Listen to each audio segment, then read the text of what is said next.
Oi gente, tudo bem com vocês? Eu sou a Lau Pacheco e você está no Ânsia na Fala. E no vídeo de hoje a gente vai falar um pouco sobre o conto Negrinha do Monteiro Lobato. Bom, antes de começar a falar do conto em si, eu vou dar uma contextualizada sobre onde se encontra exatamente, cronologicamente, o Monteiro Lobato. Então, esse autor, ele tá naquele período que a gente chama de pré-modernismo, ou seja, ele tá entre o final do romantismo, realismo, naturalismo, simbolismo, parnasianismo, então no século XIX, e o que vai vir ainda no século XX, que é o movimento que a gente conhece como modernismo. Então, nesse período, entre esses dois grandes blocos, a gente tem esse período de transição, que chama pré-modernismo. Nesse período do pré-modernismo, a gente teve uma vasta produção de diferentes autores e também com diferentes características, tá? Então, por exemplo, se a gente pega o Monteiro Lobato e pega o Augusto dos Anjos, não tem nada a ver, né? Você fala, mas eles estão no mesmo período? Pois é. O pré-modernismo é um período de transição. Isso significa que ele não apresenta características uniformes que todos os autores dessa época vão seguir como a gente está acostumado, ainda que com ressalvas, como eu falei do próprio Machado de Assis, que está dentro do realismo, mas tem características que são próprias, enfim, e dão toda a peculiaridade que a gente viu com o Machado de Assis. Mas aqui, então, a gente está nesse contexto.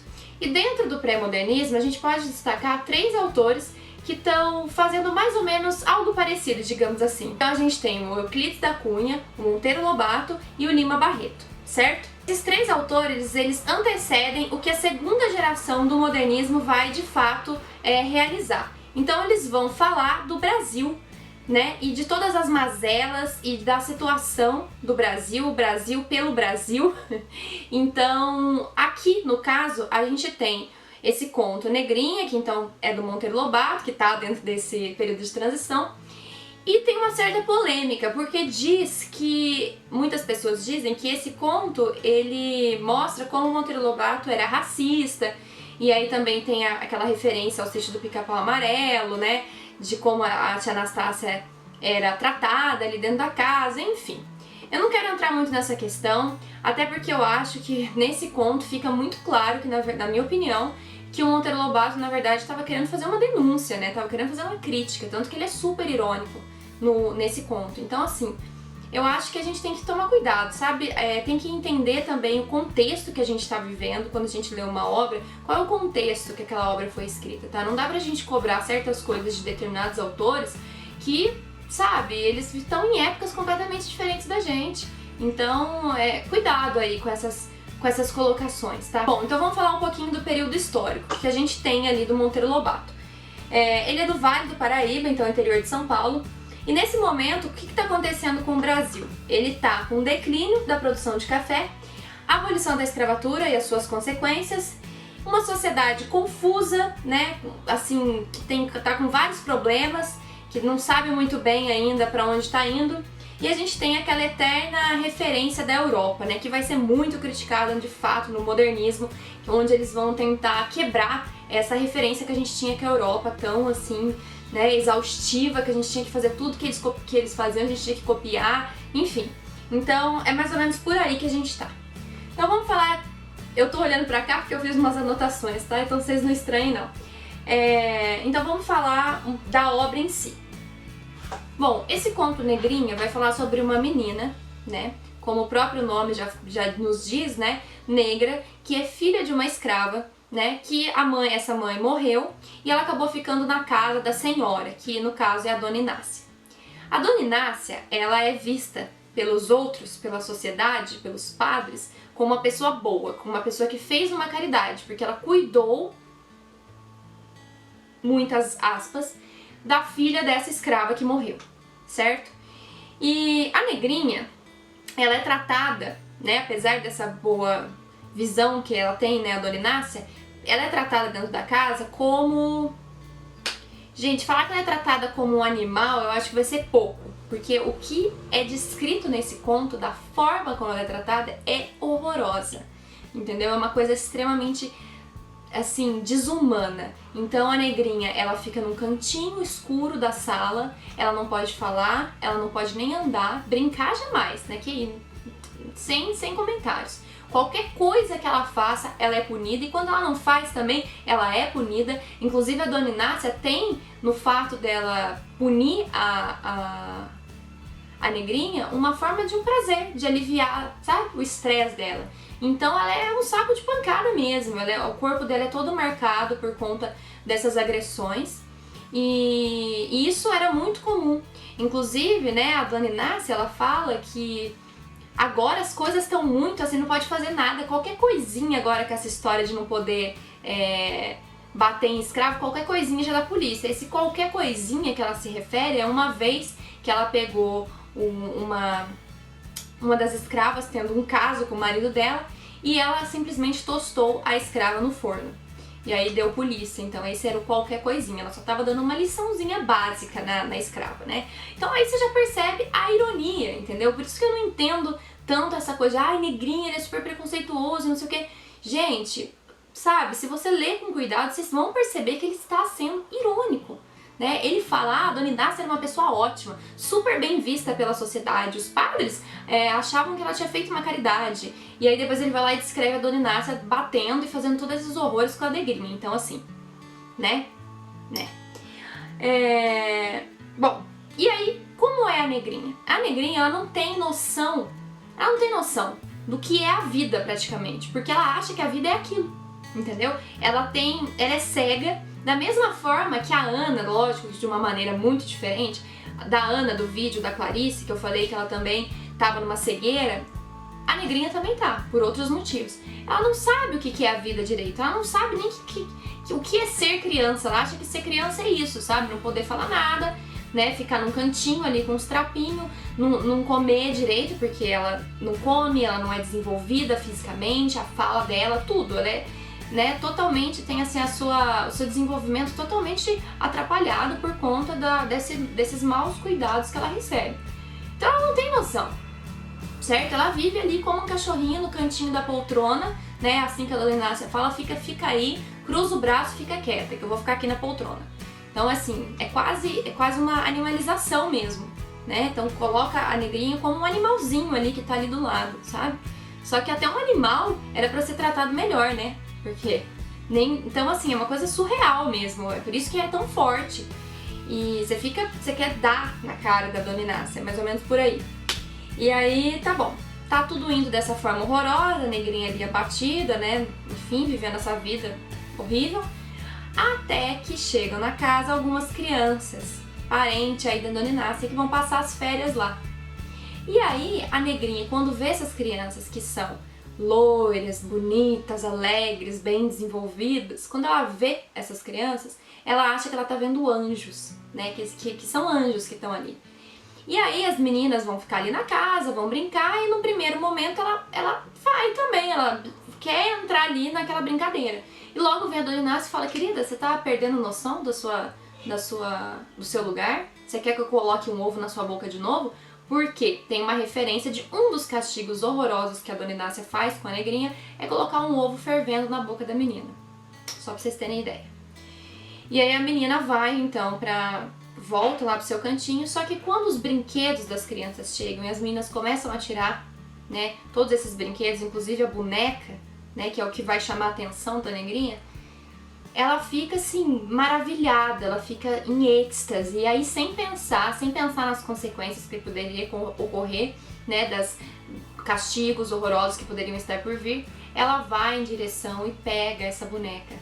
E ela fica num momento de êxtase absoluto. E aí as crianças, né, as outras meninas ficam, gente, mas que menininha idiota, que menininha boba, ela não sabe o que é boneca. E elas falam, você não sabe o que é boneca? Aí ela fala baixinho, né, boneca. Ela não sabia que aquilo ali era um nome daquele objeto.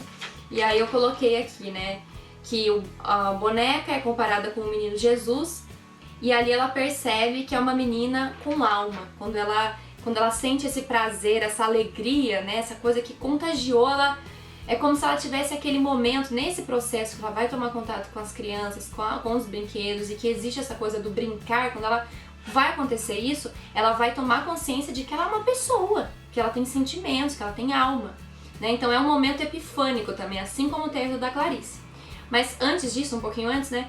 Quando a Dona Inácia vê que ela tá com a boneca, né? Ela vai pra brigar, só que aí ela se comove por ver essa alegria, o êxtase que a menina tá. E ela permite que a negrinha brinque com as outras crianças. E aí durante as férias a negrinha então vai brincar com as meninas, com a boneca, enfim, vai viver esses momentos de alegria. Porém, as meninas vão embora e a triste realidade volta. Ah, uma coisa importante para destacar.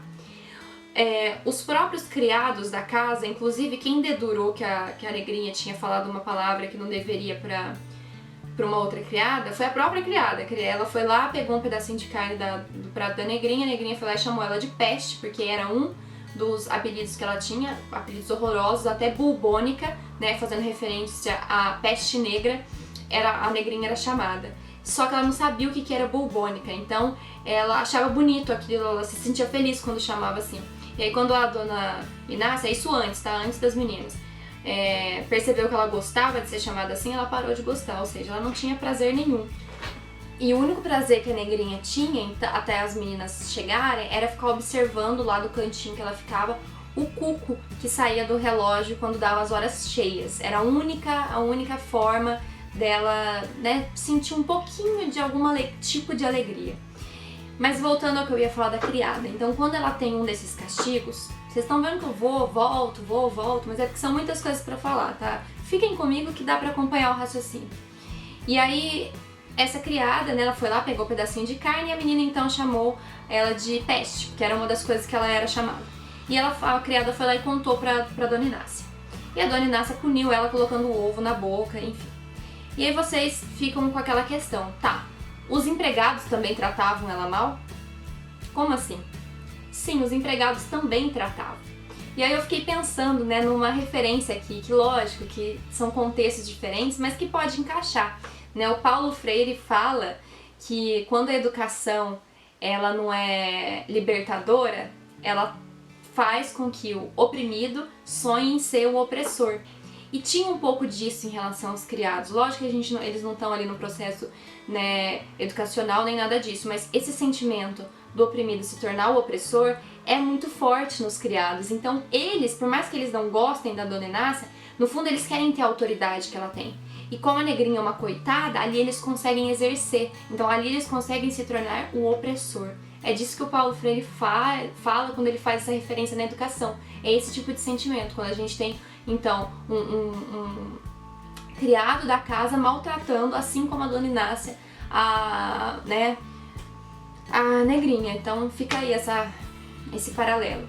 Mas enfim, voltando lá onde a gente tava, aí as meninas vão embora, enfim, e ela cai numa decepção profunda e numa tristeza, apesar da dona Inácia ter se comovido um pouco e ter pegado leve com ela a partir dali. Ela começou, né, não a tratar bem, mas assim, parar um pouco com aquela perseguição. Só que ali, vocês lembram quando a Ana da Clarice, se você não assistiu o vídeo, tá aqui embaixo. Ela fica naquela crise porque ela percebeu que existia um mundo, né, todo aí, um universo, e que ela não tinha conhecimento, e aí quando ela ficou nessa crise. Então, a negrinha tem um processo muito parecido. Ela também fica nessa crise, né? Ela fica triste. Antes ela era uma menina ali que ela não tinha noção, né? Do que ela passava não era normal. E a partir do momento que ela tem consciência de que ela tem uma alma, né? Ela percebe que a vida dela é horrível. Então ela acaba adoecendo e morre, né? E a descrição da morte da negrinha é assim, é muito triste. Ela começa a lembrar, né? Ela fica com essa nostalgia do momento que as meninas estavam lá. Ela começa a lembrar das bonecas, né? Dos anjos loiros, que eram as meninas, e do cuco. Só que dessa vez o cuco ele não abre as asas, ele sai parado, né? Paradinho ali. Então ela morre. E aí o final é ainda, mas se não já não bastasse tudo, aí no final ainda vem assim, que as duas lembranças que ficaram da negrinha foi por parte das meninas, que lembravam dela como uma tontinha. Ai, lembra daquela menina que não sabia nem o que era boneca? E outra por parte da dona Inácia, que sentia falta aí de bater na negrinha, de dar uns cascudos, enfim. Então era lembrada assim. Então realmente é muito triste, e fica aí várias reflexões que a gente pode ter a respeito, e É uma leitura que ela é rápida, porém pesada. Então eu acho que esses elementos que eu destaquei, vocês entendendo onde que o Monteiro Lobato tá, né, o que será? E fica aí a reflexão, né? Será que o Monteiro Lobato era racista? E essa ironia toda que tem ali, não é uma denúncia? Não é justamente uma crítica a isso que acontecia na sociedade? Né? Mostrando o Brasil como ele de fato estava se estruturando, né? Colocando toda a hipocrisia, né, dos padres, falando, olha, Dona Inácia, como você é ótima, né? Então, fica aí essa reflexão. Espero que vocês tenham gostado, que tenha ajudado. Se tiverem alguma dúvida, deixa aqui embaixo. Não deixe de se inscrever no canal, curtir e compartilhar. Um beijo e até semana que vem. Tchau!